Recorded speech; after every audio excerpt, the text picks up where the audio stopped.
Okay, we are good to go whenever you are ready, LB.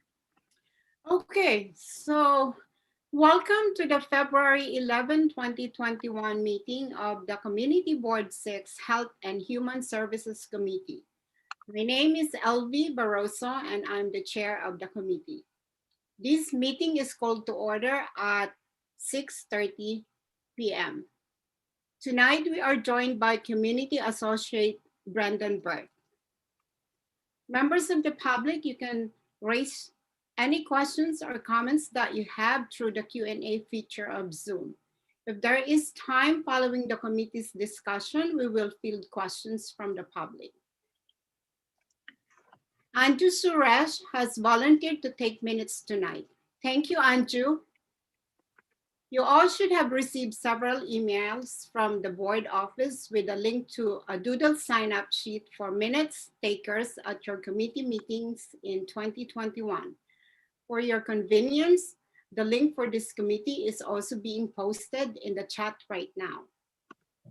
At the direction of the board chair, each committee meeting must have a designated minutes taker and a designated backup, just in case. To eliminate the guesswork, make sure that you volunteer for as many slots on the doodle sign-up sheets as you can. If more than 2 people sign up for a particular month, the office will make sure to distribute the duties equitably and will let you know in advance which months you're due to take minutes. If you have not already filled out the doodle, please do so right now. The link to the doodle sign-up form is it is currently in the chat. So now would be a good time to fill it up.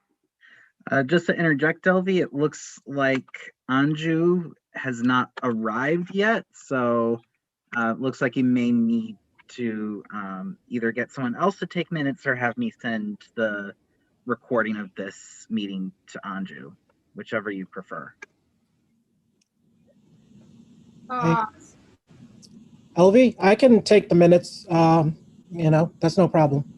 Oh, thank you so much, Brad. Excellent. So we will now take attendance by roll call. So Brendan will conduct the roll call. Committee members, I will call your name and you will unmute yourselves. When your name is called, please say present. I will announce if there is quorum. LV Barroso. Present. Marty Barrett. Present. Dan Devine. Present. Rich Mintz. Present. Raj Nayar. Present. Anju Suresh. Anju Suresh. And Ronnie White. Present. We have quorum. All right, thank you, Brenda. The agenda for tonight's meeting was distributed ahead of time by the board office and is reflected on the screen before you. If there is no objection, we will adopt the agenda. Members of the committee, if you object to adopting the agenda, you may raise your hand through Zoom.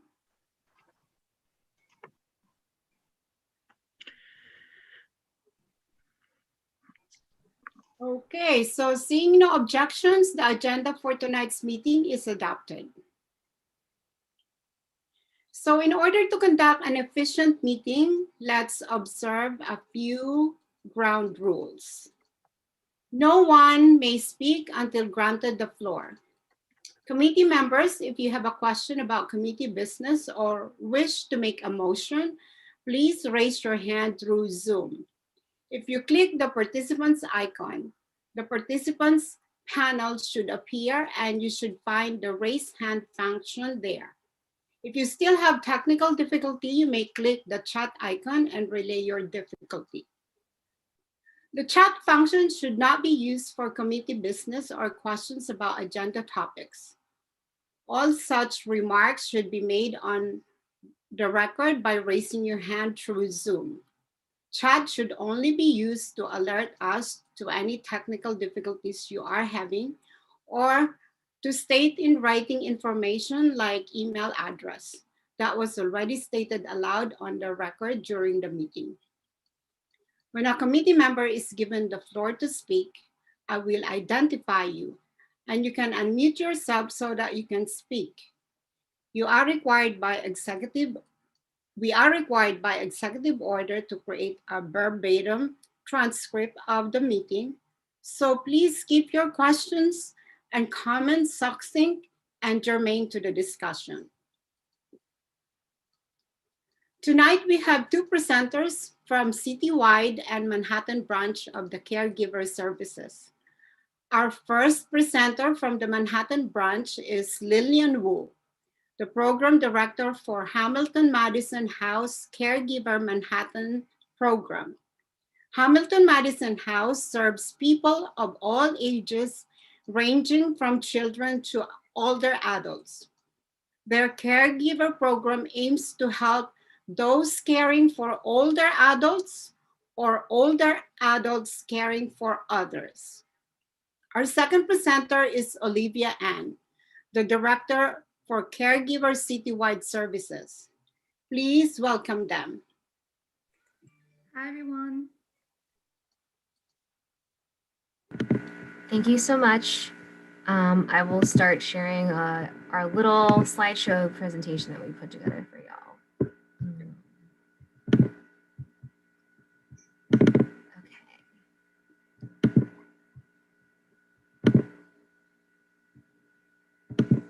Can I get a okay if you can see our slide deck?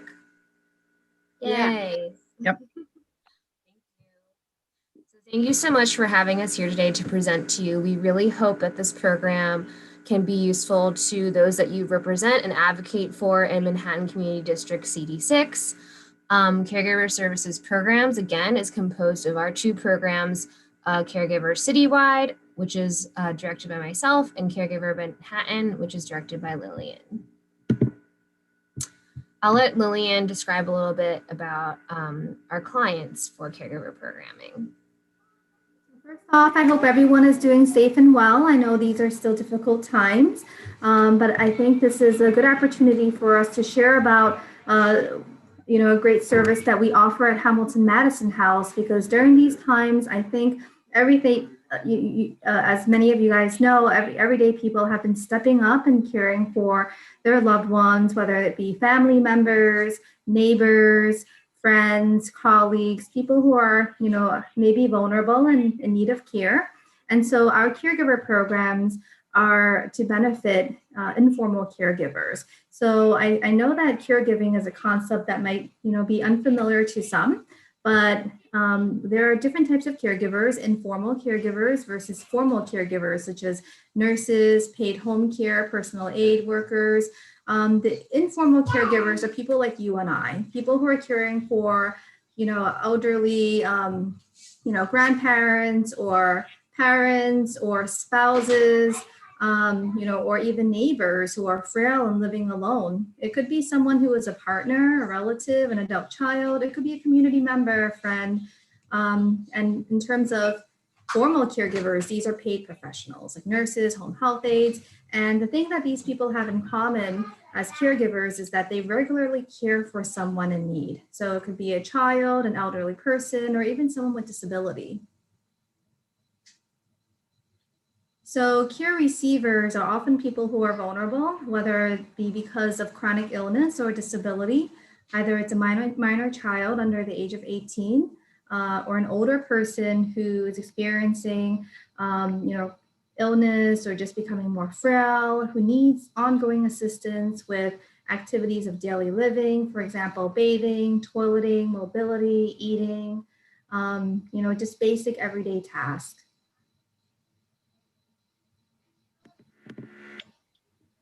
So one of the reasons why we have our caregiver program and why you should recommend our program to your residents in CD6 is that caregiving programs help support caregiver stressors and challenges that many caregivers are faced with. Some of these stressors that you may be familiar with, if you yourself are a caregiver, is the fact that caregivers often have to work their own full-time jobs, as well as care for their family members or loved ones that require their caretaking. Caregivers may also be taking care of the generation below them, which is their children, as well as the generation above, which can be aunts, uncles, or their parents or older community members. Caregivers often will spend their own personal savings to take care of those that they love. And this will impact them later in life for their own savings to take care of themselves.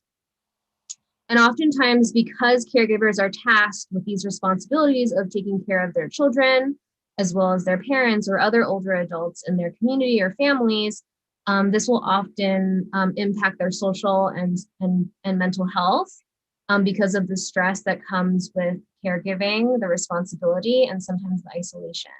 So these are components of challenges for caregivers that we choose to directly address and pinpoint in the services that we provide in our programming. These are the different eligibilities that we support in our catchment for the program. As LV said before, we support folks of all ages, and we also support caregivers of many ages. So we help support caregivers that can be 18 or older who are caring for a loved one, neighbor, or friend who is 60 years of age or older. We can support caregivers that are 18 plus who are providing care to individuals of any age who may be living with Alzheimer's disease, dementia, or other cognitive related conditions. We also support caregivers who are older relatives, those that may not be parents, but can be aunts and uncles that are age 55 plus, or also grandparents that are age 55 plus that may be taking care of a younger child or young adult that is under the age of 18. And this would classify as what we call kinship care.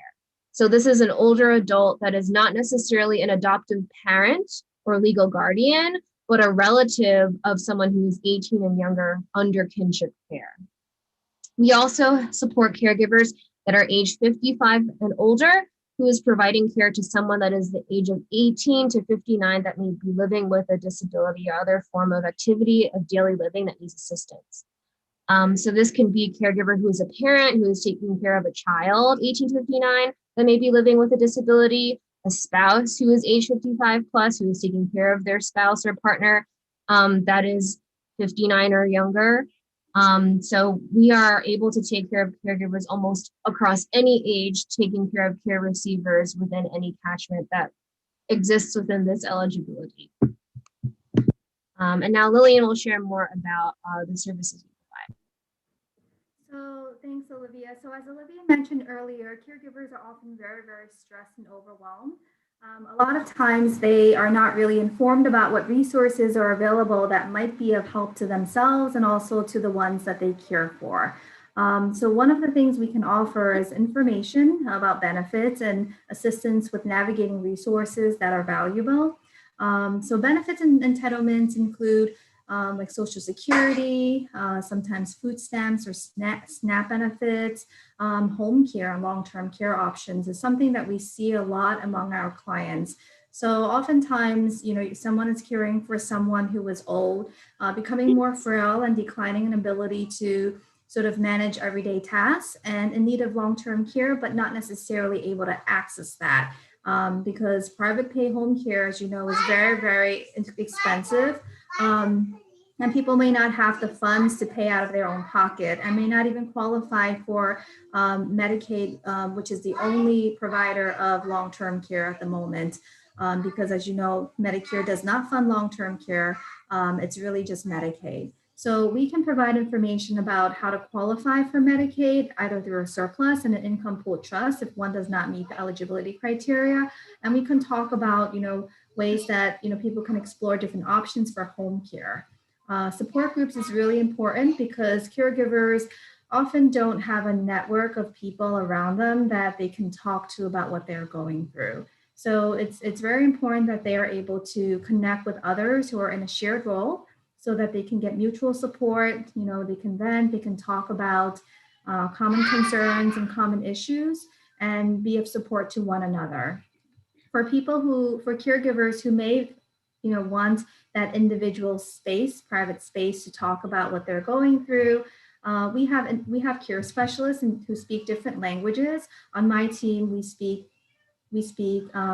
English and Spanish, and Olivia's team, her care specialists speak different Asian languages, including Chinese, Cantonese, Mandarin, Korean, and Japanese.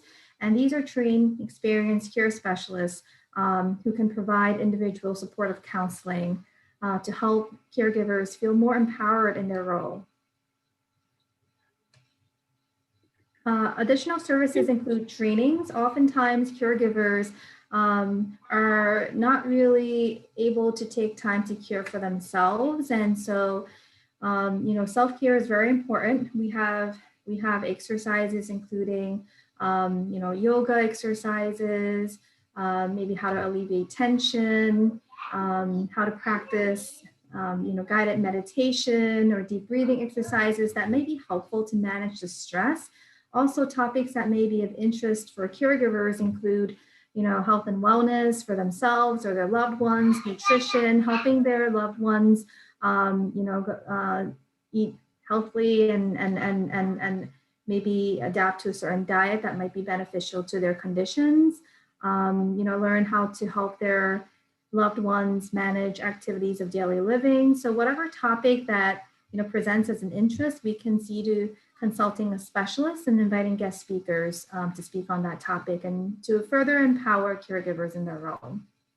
So respite is a term that is really about giving the caregiver a much needed break so that they can step away while knowing that their loved ones is in good hands. And the way we do this is we contract with home care agencies. We pay, for the cost of temporary home care, So this means these are formal caregivers who can then step in and care for their loved ones at home, care for mom and dad, make sure mom and dad is eating well, is being bathed, if there's light housekeeping. So any number of tasks can be relevant and can allow the caregiver that much needed break. So we offer up to 40 hours. It's very temporary and it's not a long-term service. It's very, very limited. And we can talk more about that when we actually, meet and talk with the specific person. Additional services include, either translation, because we have care specialists who speak different languages, interpretation, transportation reimbursement.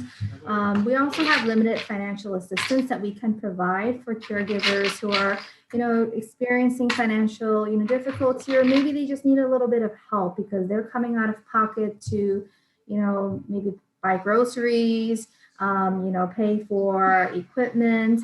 And if they need that financial assistance, we may be able to help them cover the cost of, let's say, incontinence supplies.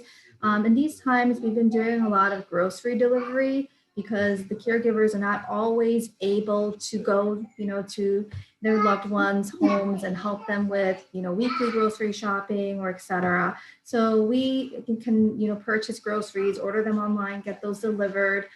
So it makes it easier, more convenient, and it alleviates that financial stress.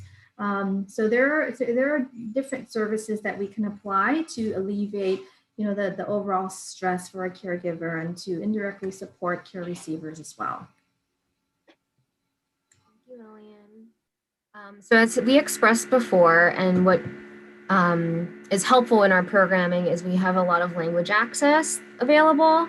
For caregiver services citywide, we have Cantonese, Mandarin, Korean, and Japanese language access amongst our care specialists.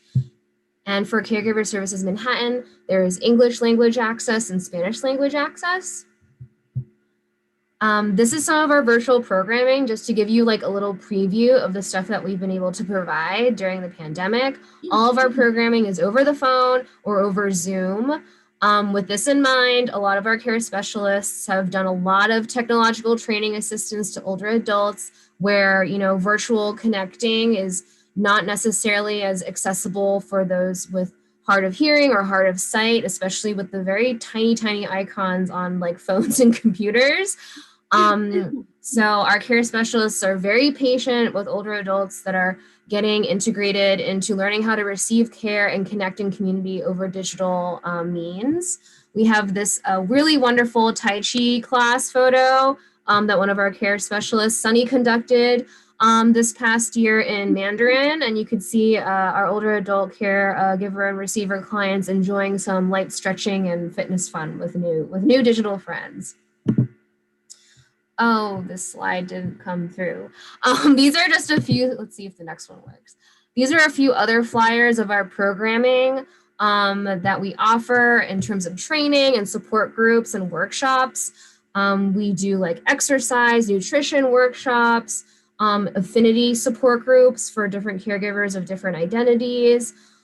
We have chair yoga. These are ones that are listed in our different language availabilities, and these other ones were probably the ones, but they didn't come through. But yeah, this is our scope of services, and we really hope that you'll be able to refer some of your community members in CD6 to our programming who may really benefit, or caregivers or even care receivers themselves who are looking to recommend a caregiver to get some more support, community, and take care of themselves while they're taking care of others. And this is our little digital business card if you want to take a screenshot to refer some of your community members to us if you think of us. And we'll be sure to send this slide deck over, or if Brendan already has it, to send to the rest of you as well. I see Elvie's taking a wonderful photo. Yeah, that's about it. Thank you. Well, thank you. Thank you, Lillian and Olivia, for a very comprehensive presentation. And I hope that members of our community can avail of these new services. So now I would like to ask from our members if any questions do you have for both Olivia and Lillian?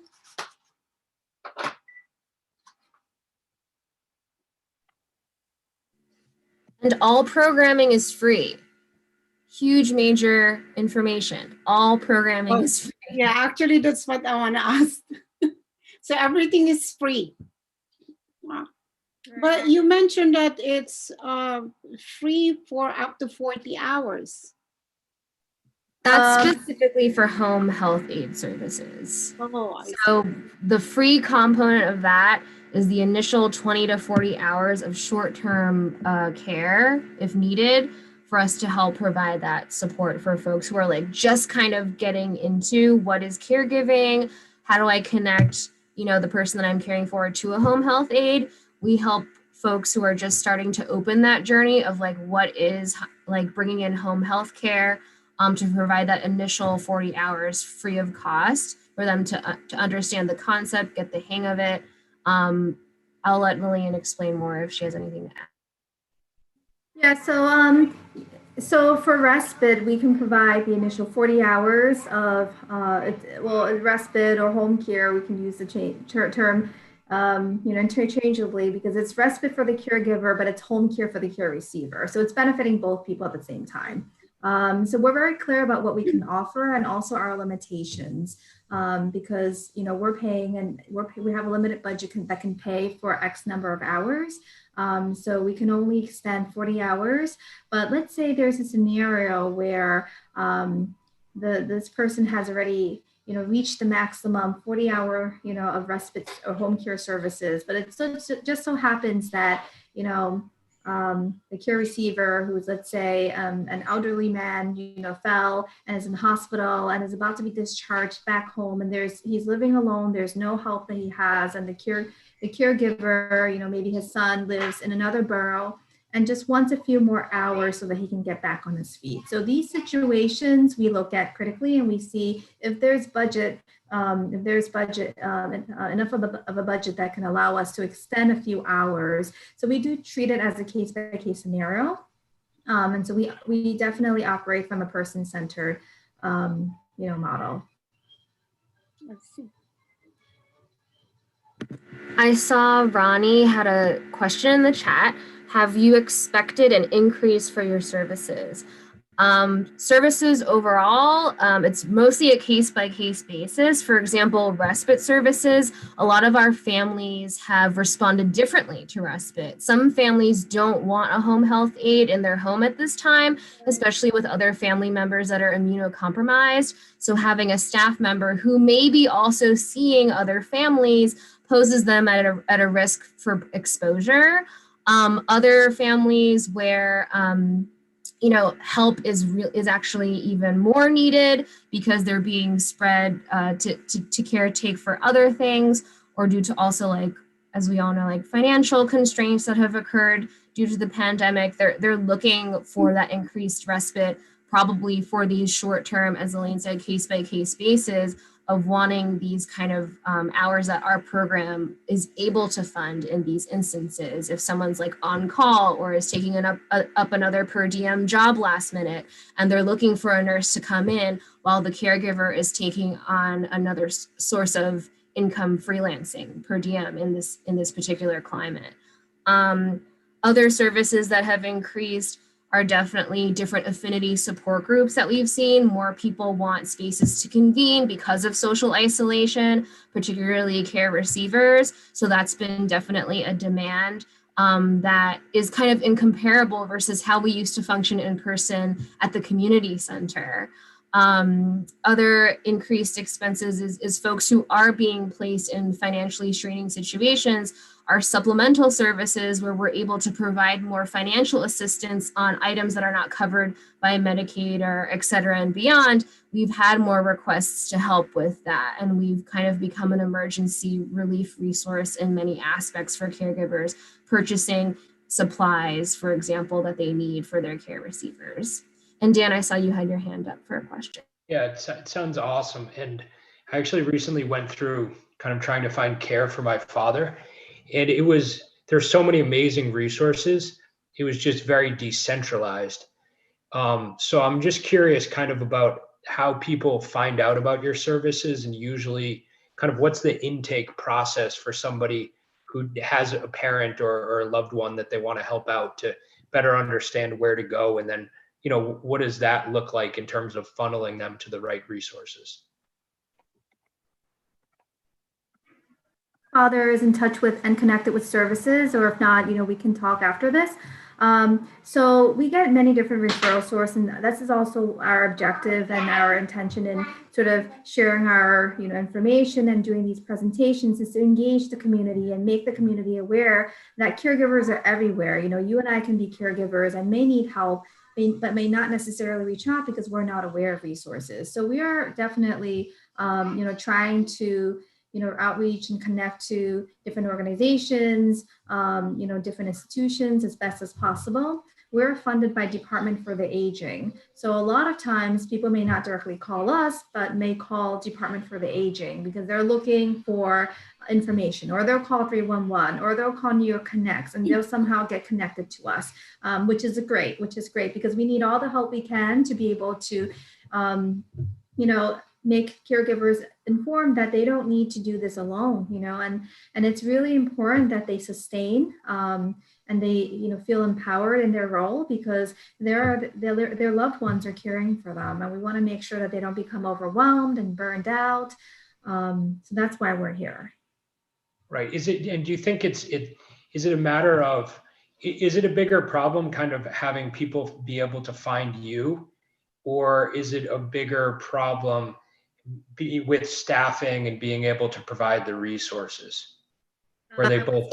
I would say the former, having people find us. And another thing is, most times, people don't exactly want to identify as caregivers because it's maybe, culturally, it's just normal practice for, the child, an adult child to care for their aging parents. So they don't see it as something that they need help with, or they should be asking for help with. It's sort of the familial obligation, it's cultural expectation or whatnot. And a lot of times people do not reach out because they don't realize how overwhelmed they are. They don't realize until, let's say, mom and dad has landed in the hospital.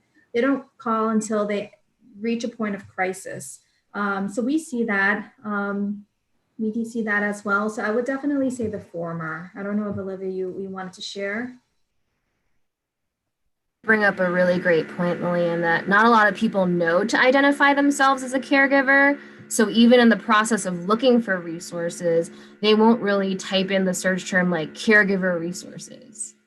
So that's the most difficult part. So right now, Lily and I are trying to work more kind of like up the pipeline, like upstream, where we're presenting to hospitals and asking folks, like let's say in the geriatric care unit or oncology, except or just any department really, where there may be rehabilitation involved, or a home health aide or nurse will be sent home with the person's discharge plan to make sure that the social workers in the hospital know that we are a resource to include us in their clients or patients' discharge plan if there is that needed support structure, or if a patient is going home with a family member where the family member now, unfortunately with, you know, the condition upon discharge requires that level of increased caregiving. And so we are that supplemental resource and support for the patient and their family.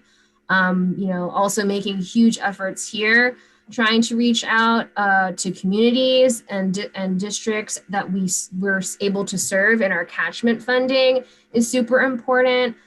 So again, like it's been a great opportunity to like be able to talk directly to you, because then you can tell your community and your friends that we exist. You know, someone you know, maybe someone even in your family who needs the help and maybe isn't admitting that they need help in their caregiving role, and saying, look, there's this whole community right here at this organization that's open to you. So all really, really, really good questions. Can I just ask one more question too?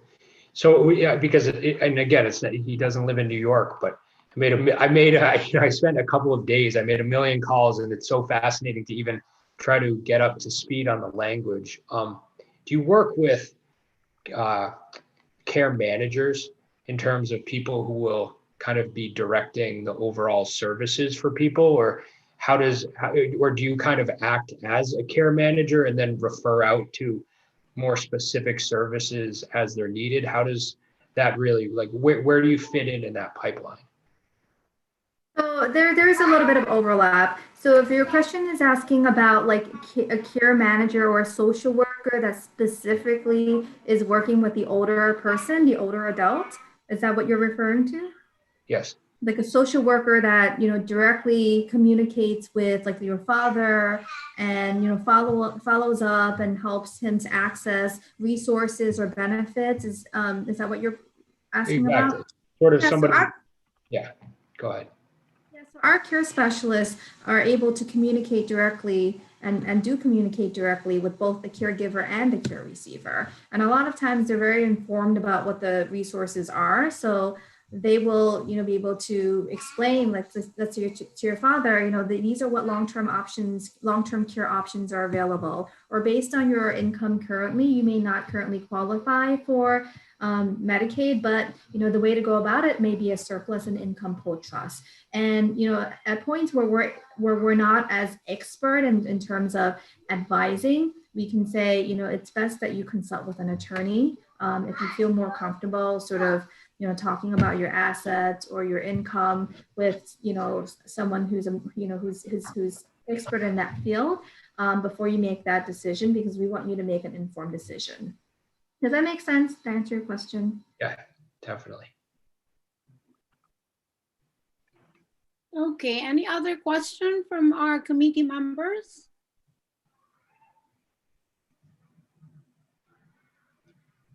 Right, no other question. Again, thank you so much, Olivia and Lillian, for coming to speak about these new services. It's very important. And I hope that our community members will know more about these services. Yeah.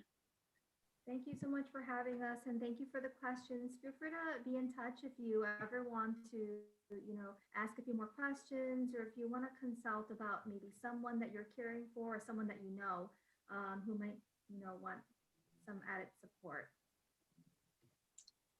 So I look forward to hearing from you all, and stay safe and be well. And Olivia and Lillian, happy Lunar New Year. Happy Lunar New Year for everyone that celebrates. Bye, everyone. LB, what we can do is, since this presentation was so interesting, we have it live streamed on YouTube, and it will remain on YouTube on our Community Board 6 YouTube channel. in our newsletter, we can share this presentation so that people who are not able to join us live tonight are able to view it later. And we can give a little description of the services that are offered, and if they're free services sponsored by the Department for the Aging that are available to people in our district, we can help get the word out through our newsletter and through subsequent community blasts and things like that. So Brendan might be reaching out for you to see if you have like generic flyers or something that can be used. But we can try and help get the word out, because this is certainly, we've got what, 16% of our district is senior. So we've obviously got some folks who may be able to use these services, and even perhaps a larger number of caregivers who might benefit from knowing about these services. Yeah, I think that is wonderful, Jesus. Thank you so much. Thank you. Okay, so moving on, we're gonna move now to the chair's report. And as mentioned in our full board meeting last night, that we had a successful town hall meeting on COVID-19 vaccine last January 14. And the challenge that we face now is scheduling appointments for vaccination. So if you can help at least 5 seniors who don't have access to computers or not savvy with computers, that would be a big help to members of our community. All right, so moving on, since we are a new committee, we are looking for suggestions on which direction to move the committee going forward. So any suggestions from the committee members?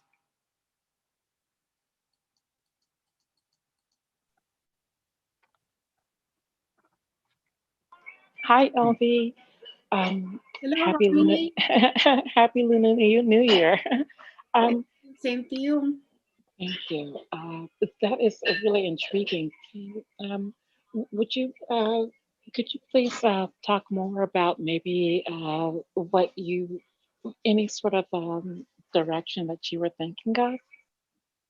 Oh, sure. Brandon, would you be able to share the plans that I did for health and human services? Brandon? Yeah, just give me a moment. Okay. While we're waiting for Brendan to pull that up, I do see that Raj would like the floor. Maybe we can go to him.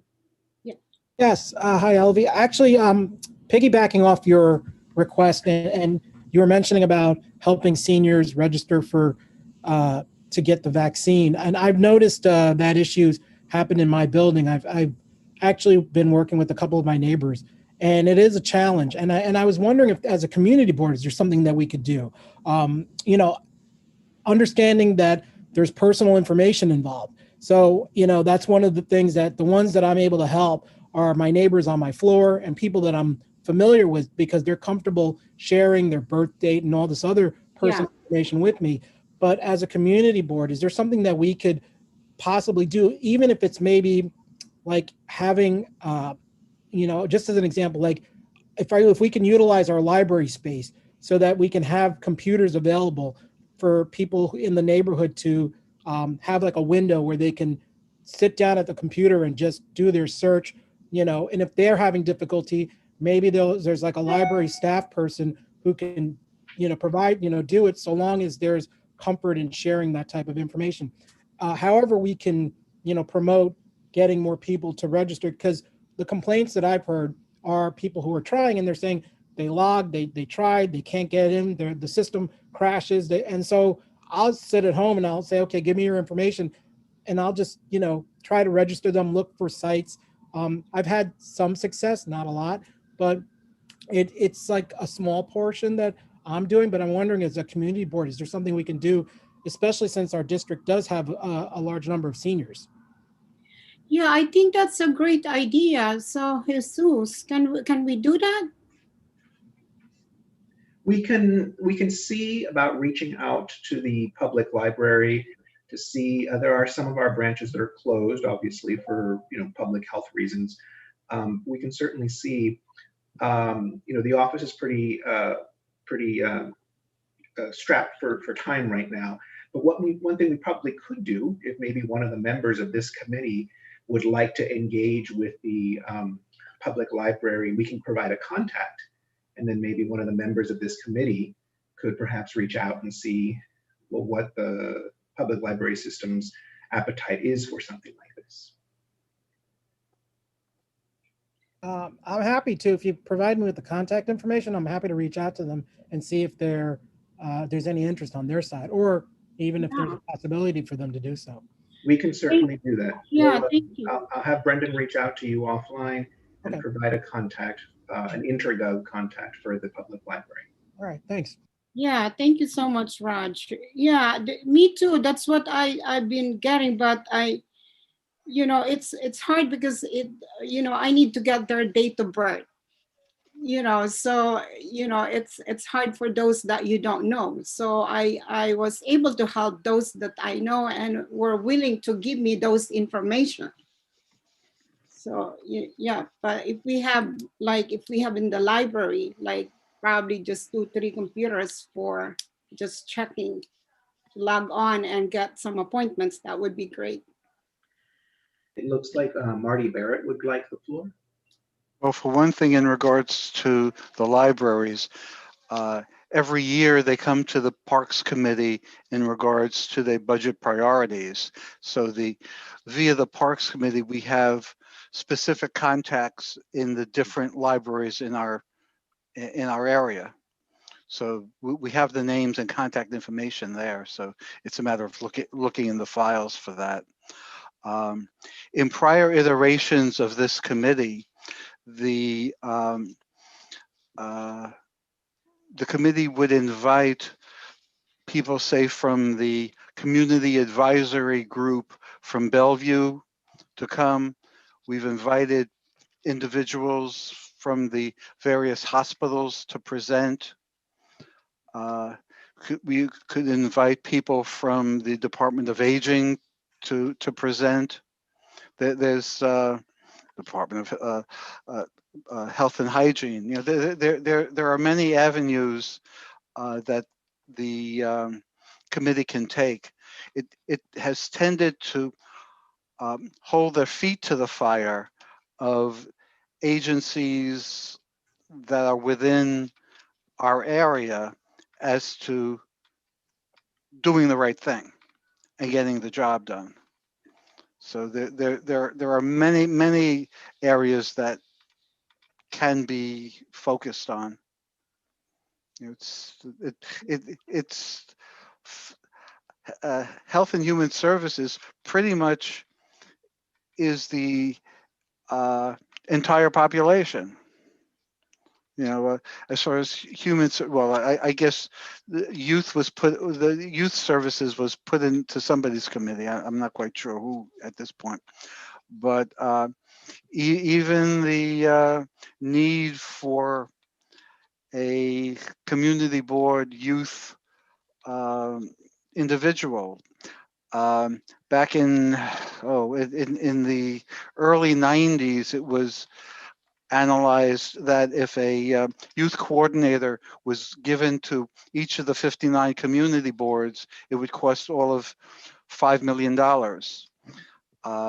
Yesterday at the board meeting, when there was a discussion in regards to the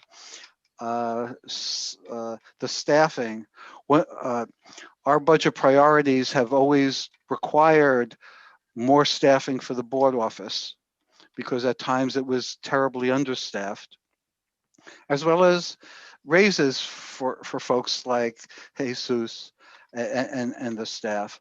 But we can look to determine what type of focus we would need or want insofar as staffing. This is all part of our purview. For those who don't know me, I was chair of several of the committees prior to becoming board chair at the turn of the century. Was part of this committee for adjunct for part of the time. Actually, when I was board chair, I visited every committee. several times during the year. Thank you, Marty. I think, yes, we will consider all those that you mentioned. We can collaborate into those organizations and we can get some help on how we can address some of our needs when it comes to the, not just human, but also the social services. I see that Ronnie has their hand raised. Hi. Important point. It's a very good point to have that sort of access at the library and other locations to help people get inoculated and get their medical services. But the only thing that matters is HIPAA. And as a committee, maybe it would be a good idea to be familiar with the framework in which Health and Human Services and health and hospital corporations, what they have to adhere to. Like you said, LV, make sure it's proper. And you have to adhere to the HIPAA standards, and that's the starting point. From there, that will determine how much we can really do. So it's great to plan or to say it'd be nice if, but whatever is within the box of HIPAA is all that matters. Thank you. Yes, absolutely. Yes, we will definitely adhere to the HIPAA rules. LV, do you want me to share your chart now? Yes, please. I have it ready to share, so I will do that.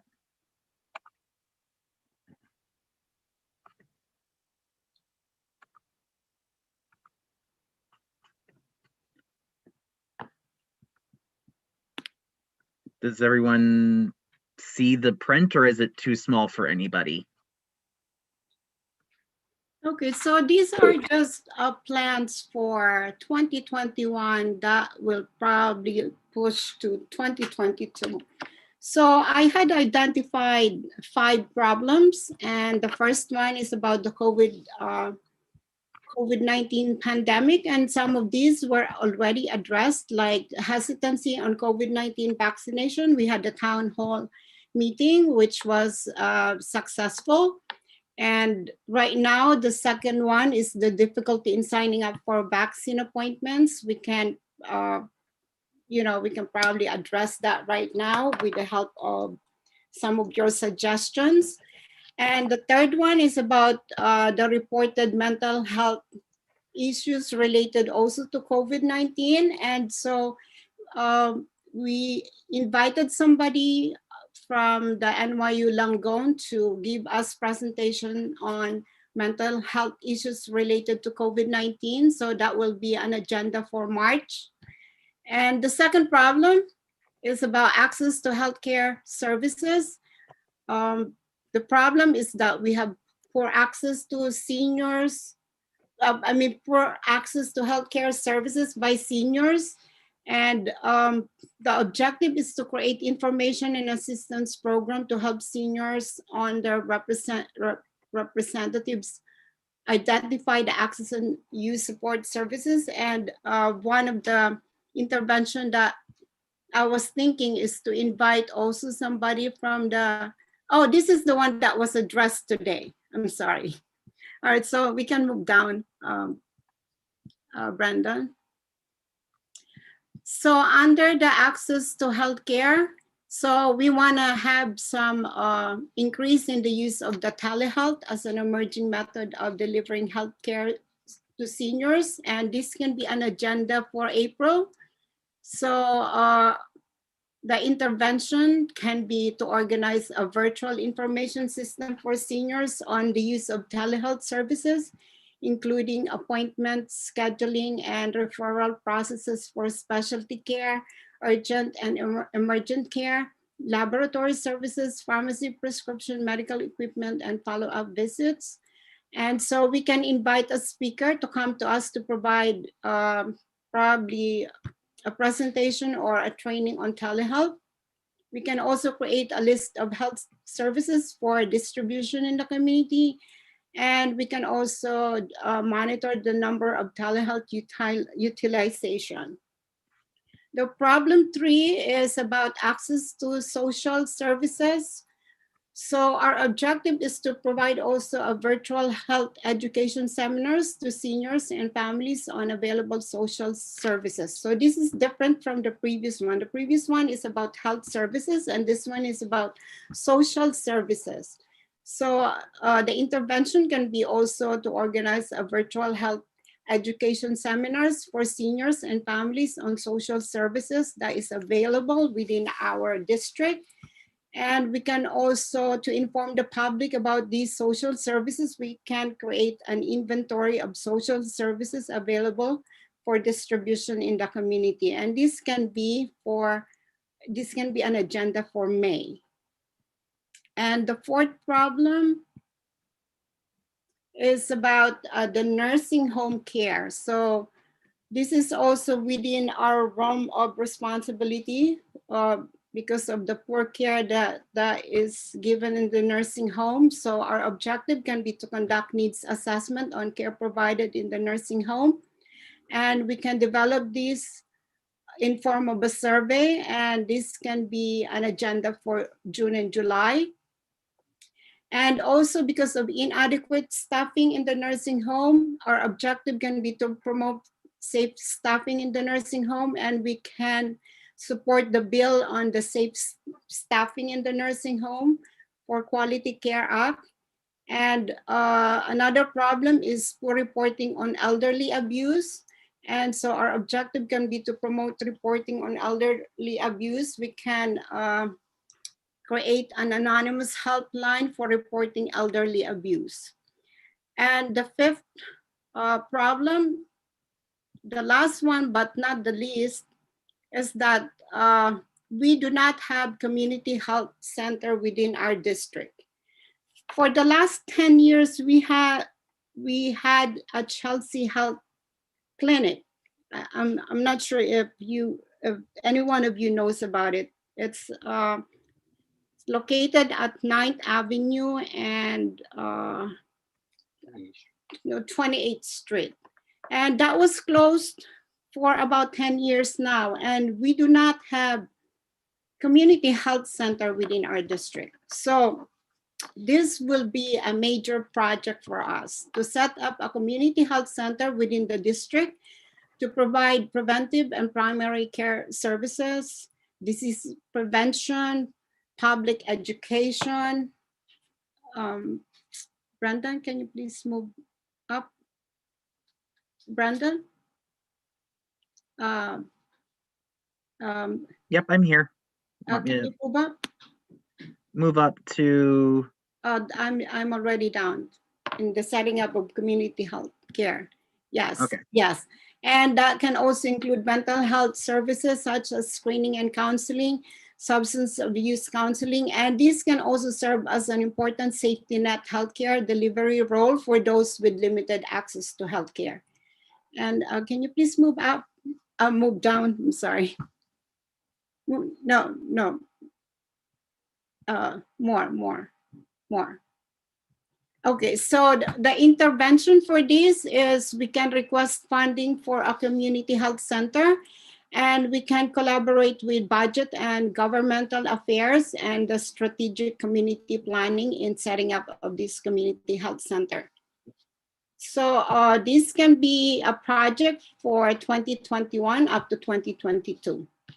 So we were thinking about location for this community health center, and Jesus suggested that, the public health laboratory, if any one of you knows about that, that is already relocating to, I think, relocating in Queens or Brooklyn. Where is that at 26th and 1st? Huh? Where is that located? Yeah, the public health laboratory at 1st Avenue, the one that across Bellevue. Across from Bellevue South Park.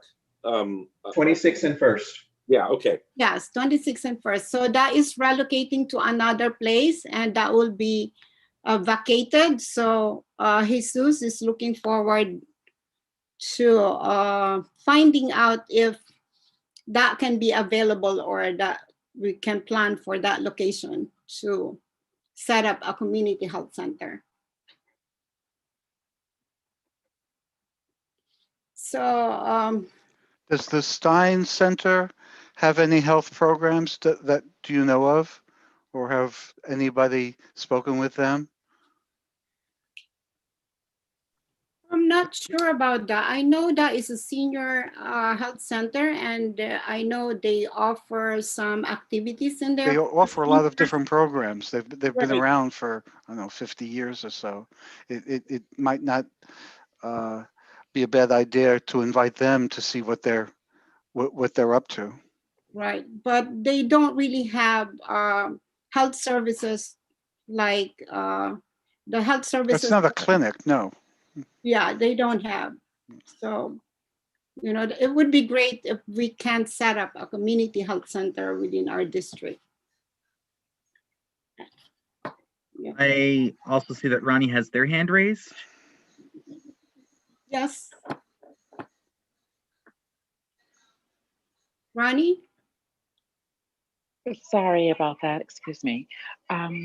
It's so inspiring. I just have a question on the mental health. Have we reached out to, what is that, NYC Well?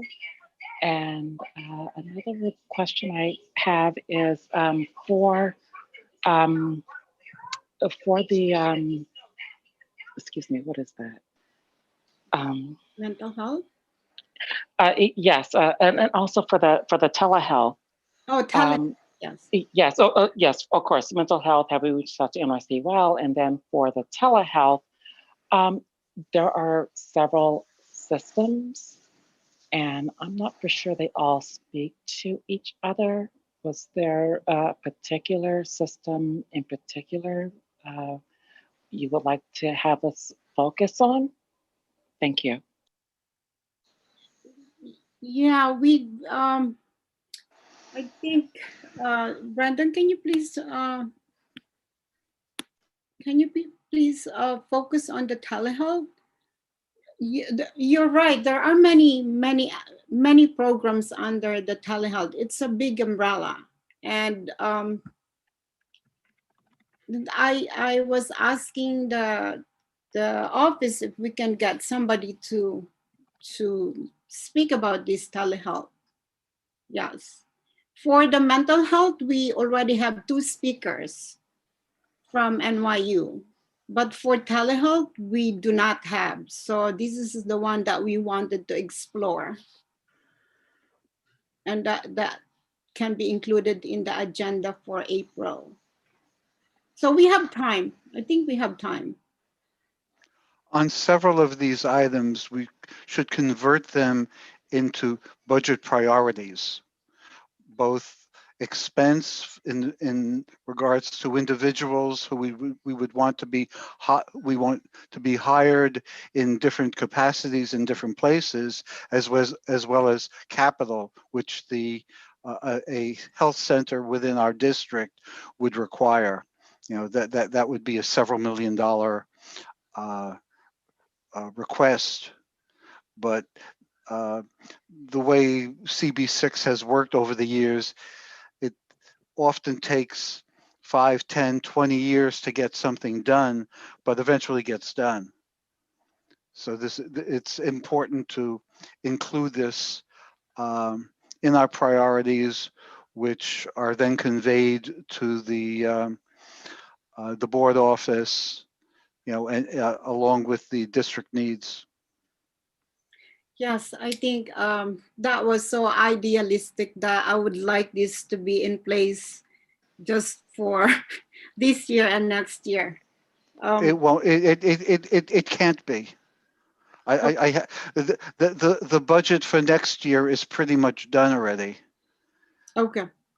It's the way the city plans things is in increments of 5 years, and the likelihood of being able to get that kind of funding in the near term is kind of remote. One way that it can be done, if only partially, would be to sit down with each of the electeds in the area and see if they would put money in the pot. And that's how we've managed to get some things funded over the years. You mean out of discretionary funds that they have? Yeah. Because then their name can be on the building or the office or whatever, and they like that kind of thing. We've gotten parks funded, park renovations funded from various electeds because they like their names on the placards. I see. But what about if we have already a place and, you know, we just wanna. Having the place is great. Then you need the funding for all the equipment and for all the staff. LV, I was able to reach out to the Department of Health and get a little bit more information of what they plan to do with the public health lab on 26th and 1st. They say that the existing building that houses the public health lab, once it moves, they most likely are going to lease it out to be used by commercial life sciences industry firms. As you know, the city is doing a big push. EDC is doing a big push to bring life sciences firms to the city and to help them grow. And most likely that's what they'll use the public health lab for. So if the community board has designs on that building, it's perhaps good to start advocating for that sooner rather than later. And yes, a capital budget request, talking to electeds, those are all good ways to go about that. I would think that Bellevue has some areas that are not used. All the hospitals have been decreasing the amount of space, the amount of beds over the years significantly. At one time, we had 60,000 beds within the city, and it was shown that we only needed, 12,000 or 15,000, whatever the story is. Wouldn't there be a possibility of getting space there? Kavita mentioned about a space at the BI. So Kavita, is Kavita here? She is not here, but they're the strategic more than a half hour. Committee. I'm sorry, that's a mouthful. Strategic Community Planning Committee. There it is looking into potentially coming up with a creative idea for redeveloping the Mount Sinai Beth Israel site that is projected to be sold. It could very well become luxury housing or condos, but if the community board puts together a persuasive plan that's appealing to Mount Sinai, maybe this tract of land can be any number of things: a public facility, a community health center, a park, or who knows what else, housing. So that is yet another avenue for potentially exploring something like this. But it's good to perhaps start thinking about persuasive arguments for why a community health center is good to have in this district. Okay, so we'll probably start exploring ways on how we can do this. All right. Okay, so any other old or new business from members of our committee? Good evening. I just wanted to share that Health and Hospitals Corporation Bellevue is pushing for people to visit their website to sign up for that vaccination and or any sort of follow-up. And also for those who are vaccinated, the card that you are issued, even though you are very excited to share with everyone, please do not share that information on social media and whatnot, and just keep it in a safe place. Thank you. Thank you, Ronnie. They were supposed to tell the people on their My Chart that they had vaccines. They've lied.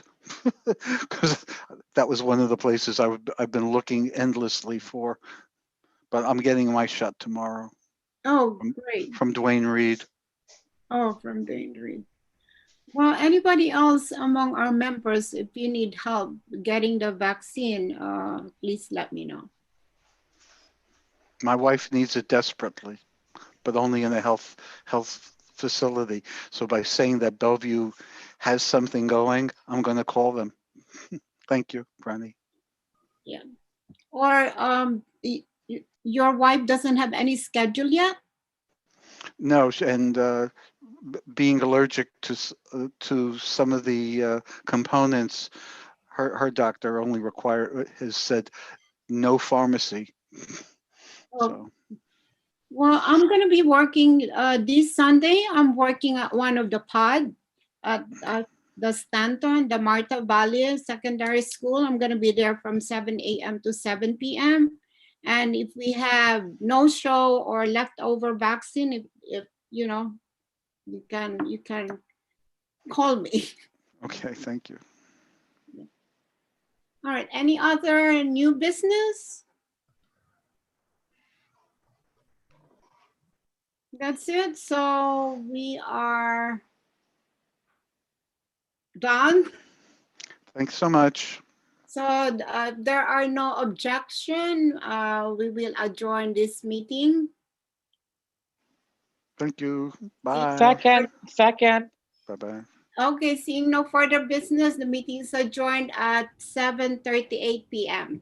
And thank you so much, everyone, for joining me. And please, I'm not going to be able to do all of this plan without all of you helping. So, you know, I need all your support. Okay. All right. So thank